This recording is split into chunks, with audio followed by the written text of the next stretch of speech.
بسم اللہ الرحمن الرحیم۔ السلام علیکم۔ سیکنڈ ایئر ایجوکیشن لیکچر میں اسٹوڈنٹس آپ کو ویلکم۔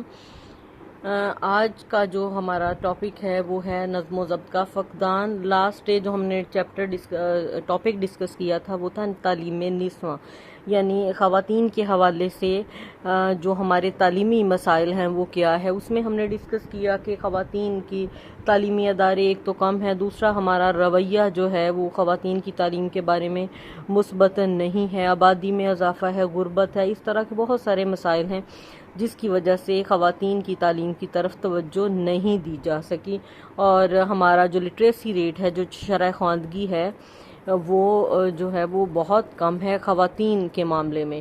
آج کا ہمارا جو پاکستان کا ایک بہت بڑا تعلیمی مسئلہ ہے وہ ہے نظم و ضبط کا فقدان۔ نظم و ضبط، جس کو انگلش میں ہم ڈسپلن کہتے ہیں۔ ڈسپلن کسے کہا جاتا ہے؟ جب بھی ہم کسی ادارے کی بات کرتے ہیں، کسی انسٹیٹیوٹ کی بات کرتے ہیں تو ہم یہ کہتے ہیں فلاں ادارہ جو ہے وہ بہت بہتر، اس کی کارکردگی جو ہے وہ بہت بہتر ہے کیونکہ وہاں ڈسپلن بہت ہے۔ تو ڈسپلن سے ہماری کیا مراد ہے؟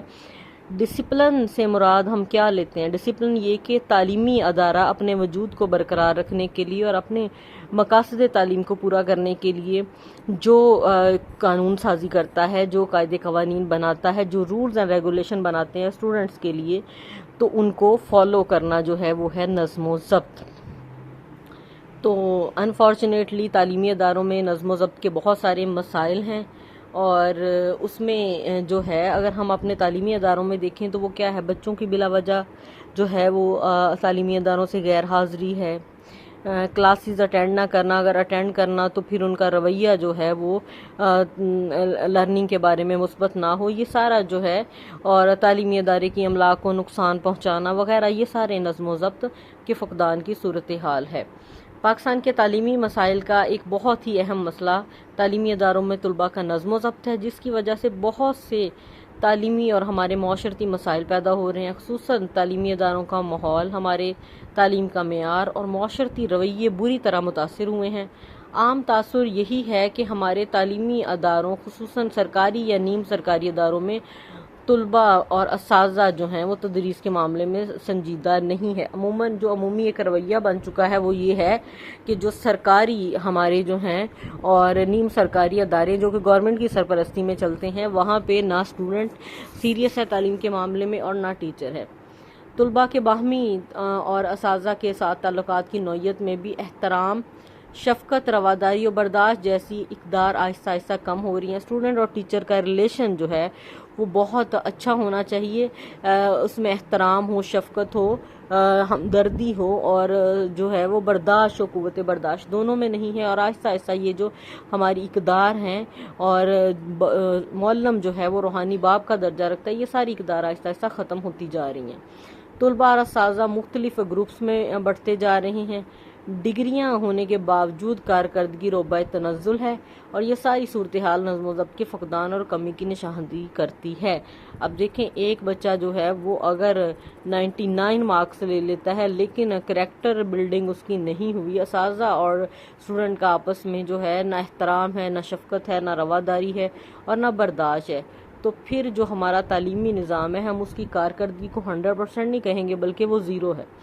کسی بھی گھر، معاشرے اور ملک کو کامیابی سے چلانے کے لیے نظم و ضبط ایک لازمی عنصر ہے۔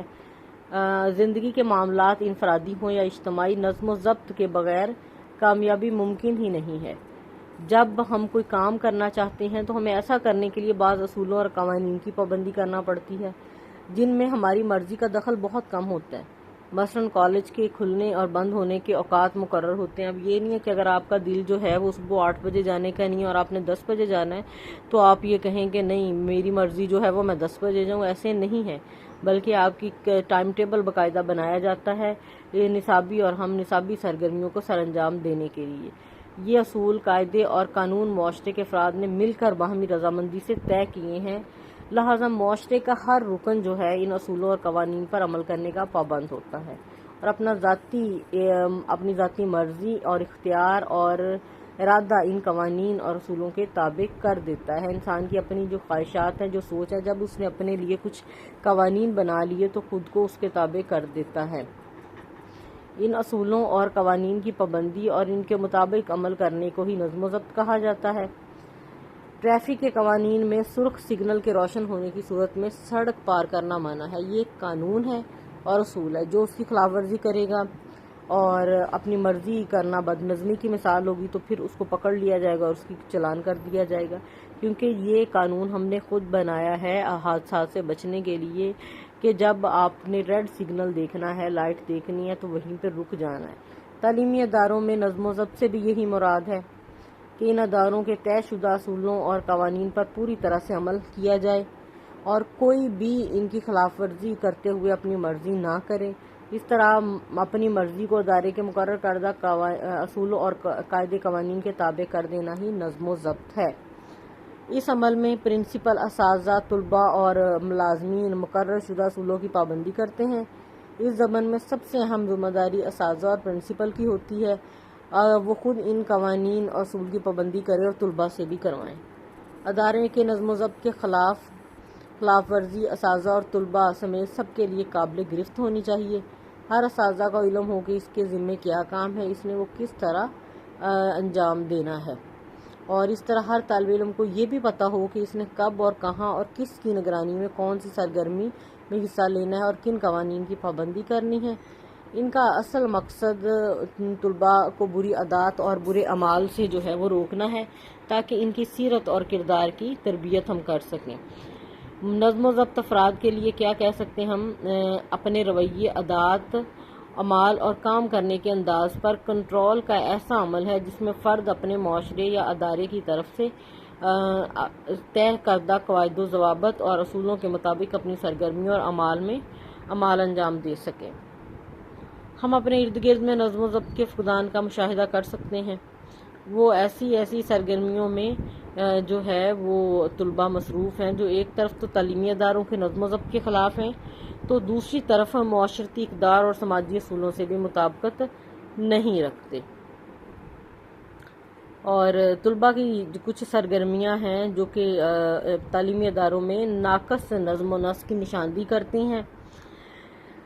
کلاسز سے بلا وجہ غیر حاضر رہنا، کہ بغیر کسی وجہ کے کلاس میں ہی نہ آنا۔ اگر کالج آ گئے ہیں، تعلیمی ادارے میں آ گئے ہیں تو کلاس میں نہ آنا۔ اور اس میں یہ ہے کہ کچھ بچے ایسے بھی ہوتے ہیں جو گھر سے تو تعلیمی ادارے میں پڑھنے کے لیے نکلتے ہیں لیکن نہ وہ گھر جاتے ہیں واپس، نہ تعلیمی ادارے میں آتے ہیں، تو اس وجہ سے جو ہے وہ یہ بھی کلاسز کی بلا وجہ غیر حاضری ہے۔ کلاسز کا بائیکاٹ کرنا اور طلباء کے احتجاجی جلوس اور غیر قانونی اجلاس جو ہے وہ منعقد کرنا، امتحانی مراکز میں ہنگامہ یا بائیکاٹ کہ جو امتحانی عملہ ہے اس کو ہراساں کرنا اور ہنگامہ کرنا یا بائیکاٹ کرنا تاکہ جو ہے چیٹنگ کو جو ہے پروموٹ کر سکیں۔ طلباء کا سیاسی جماعتوں کی گروہ بندی کا حصہ بننا، بدقسمتی سے جو اعلیٰ تعلیمی ادارے ہیں وہاں پہ مختلف سیاسی جماعتیں جو ہیں وہ اپنے مفاد کے لیے گروہ بندی جو ہے وہ کروا دیتی ہیں اور اس طرح جو ہے وہ تعلیمی اداروں کا نظم و ضبط خراب ہو جاتا ہے۔ اساتذہ اور پرنسپل کے ساتھ غیر شائستہ رویہ، آپ کی کلاس میں جو آپ کا اسٹوڈنٹ ہے اس کا رویہ آپ کے ساتھ بھی جو ہے وہ خراب ہو اور آپ ادارے کا جو سربراہ ہے اس کے ساتھ بھی اس کا غیر شائستہ رویہ ہو۔ یہ کچھ ایسی چیزیں ہیں جو کہ ہمیں اپنی ڈیلی روٹین میں ہمیں اپنے تعلیمی اداروں میں دیکھنے کو ملتی ہیں۔ انشاءاللہ کل کے لیکچر میں کل جو ہے وہ فرائیڈے ہے، کل آپ کا ریویژن ڈے ہے اور سیٹرڈے جو ہے وہ آپ کا ٹیسٹ ڈے ہوتا ہے، تو اس لیے جو ہے وہ اس ویک آپ کا ٹیسٹ جو ہے وہ نہیں ہوگا، اس کو ہم کر لیں گے سیٹرڈے کی بجائے جو ہے وہ منڈے کے لیے ہم رکھ لیتے ہیں، یہ عید کی چھٹیوں کی وجہ سے۔ Thank you.